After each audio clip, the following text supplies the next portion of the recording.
Hello and welcome to another episode of the Meeple Inn with me, Adam.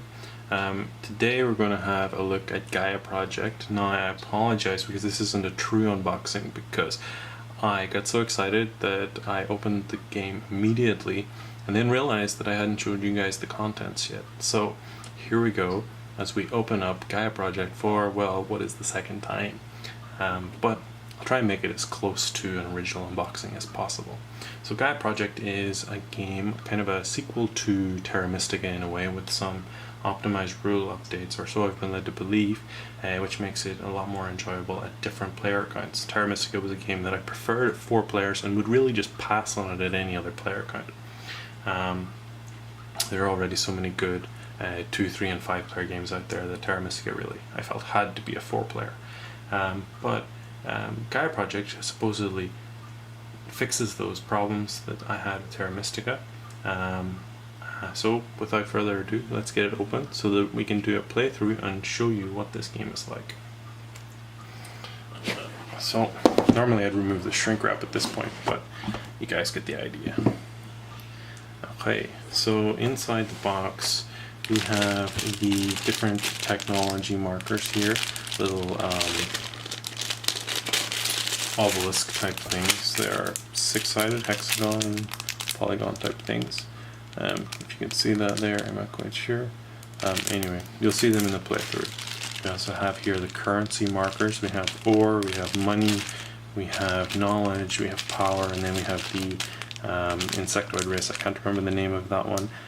They're 3 power cube, really powerful. Here we have the satellites in all of the 7 different player colors, along with the knowledge cubes. These little green things, very important.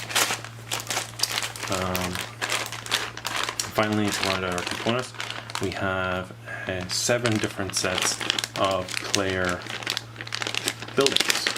So I'm going to go ahead and open up the red one because, as you know guys, everyone knows I love playing the color red. So here we have the lowest tier of our buildings, although very important nonetheless, is the mining colony, and I don't know if you can really see that. I hope you can. It's a little red building. There we go. Lovely. So that can be upgraded into a trading house, as far as I'm aware. Trading house is this one. Slightly different from the rest. It's a 2-tier, or it's a 2-tower building. If it wants to focus, I'm not quite sure if it will or not. But anyway, it's a 2-tier, nice 2-tier building here, there. Alright, beautiful. We also have, that can then be upgraded further into what is either a research lab, this one, or it can be upgraded into your planetary institute, which is this one, which gives unique bonuses for each individual race. The nice little pyramid ziggurat type building.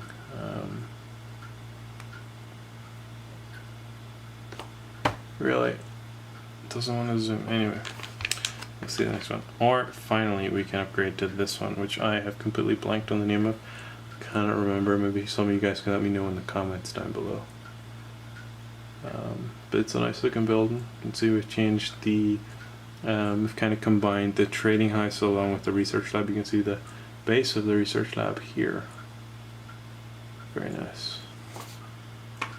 Okay, so all of the races, all of the colors come with those buildings. And before I forget, of course, this game is one of the few but very welcome games which provide you with a lot of extra little bags for organization. We all know how important organization is. So next we move on to the different race cards, player boards, and here we have the Terrans. They're kind of a humanoid type race, and we have here the different building hierarchy systems. So we've got, like, here at the bottom, the mining colony, going up to the trading house, which then can become, of course, the research lab, or the planetary institute. Academy, I think it's academy, maybe wrong. Over here we have the terraforming cost, and then we have, of course, our free actions that we can do at any time. We have here our power, our planetary power pools, which can be populated in a similar manner to Terra Mystica. Here on the back we have another race, the Lantids, kind of a little bit dolphin-like, whale-like. I think these guys live on a blue ocean planet, so it makes sense that they're kind of an aquatic species. Here we have the Taclons. The Taclons are the ones that I was referring to earlier that have the special power cube, the mind cube, or whatever you want to call it, to represent their hive mind power, their collective identity, which gives you 3 power cubes. So you could cycle that one for 3 power every time. Perfect. Bish bash bosh. Got lots of power. Same building hierarchies, but with different abilities this time. They can generate once per turn one of these quantum cubes. That seems really powerful. They also have different terraforming costs because, of course, these guys, they like to be on desert planets, the brine planets. On the other side we have the Ambas. They seem to have different abilities and so on. Of course, we've got a breakdown of these. Hopefully I get to play all of them eventually and see their different playstyles. Xenos, they seem to be focused on getting technology. They get a bump up on artificial technology. They have different buildings. They have this foundation type benefit whenever you upgrade terraforming costs and so on. Then we have the Gleans. They're a mining race.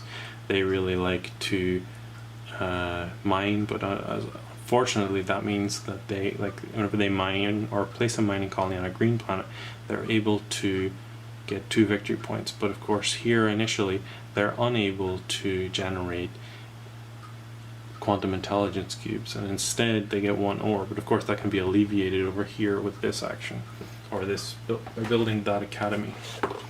Here with the Ferox, they're kind of like a like an octopus type race, I guess. The Ferox, sorry, can't see that.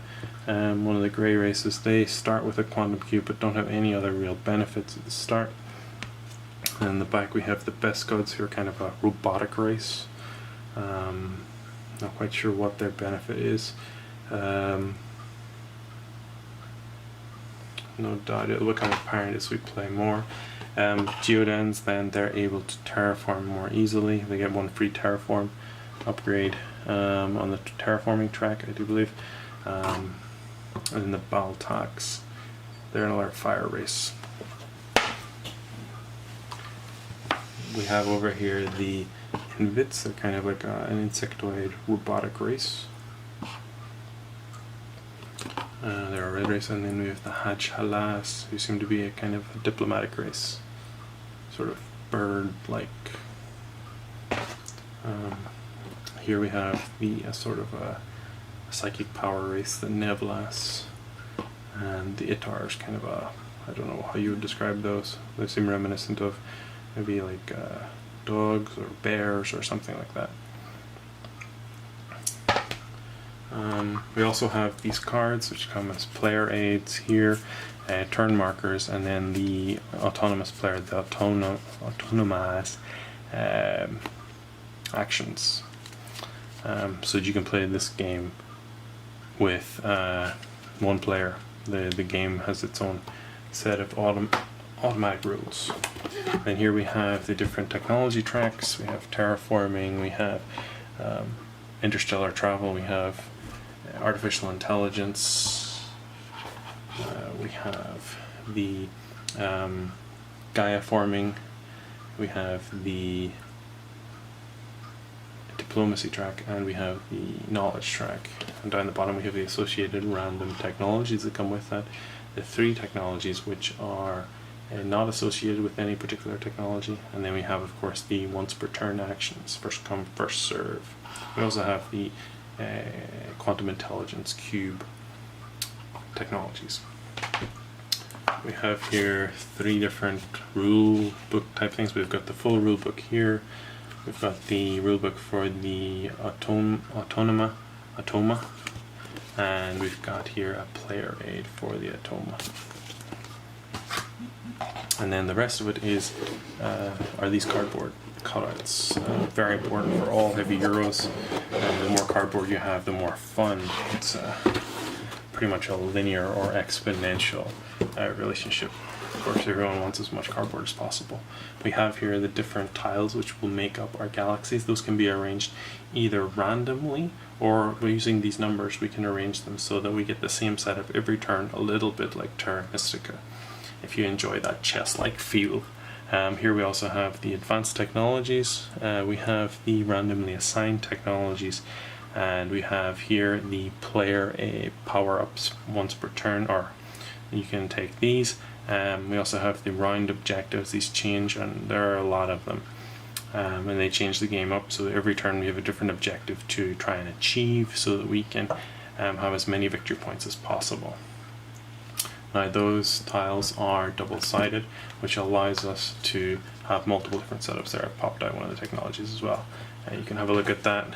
Seems to be whenever you place a mining colony on a green planet, you get 3 victory points. Very nice. Here we have some more. For example, we have the action markers. Here we have once per turn you can use this orange action. You can get 3 ore automatically. That's pretty powerful. Also maybe some faction specific stuff. We've got some of these foundry icons and so on. So these are much the same, but I'm going to skip ahead maybe and see if there's something a little bit different to look at.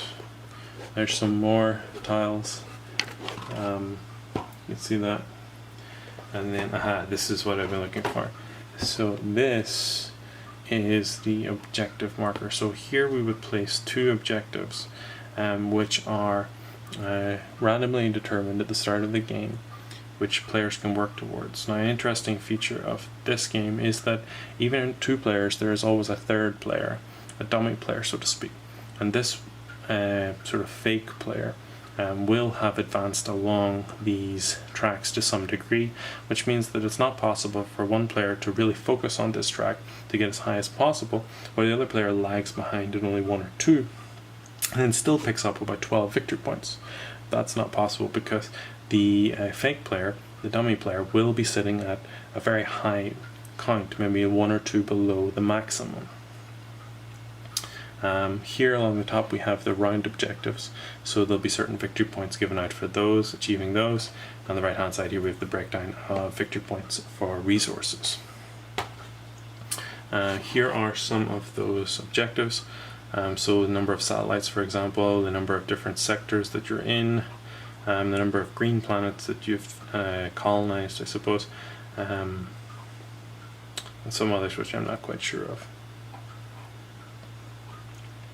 And so I'm really excited to play this game. Really can't wait to get it on the table and play it, and whenever we do, I'll make sure to let you guys know how we got on, how we enjoyed it, and maybe give you guys a rules breakdown, a rules video, as well as maybe a full gameplay video.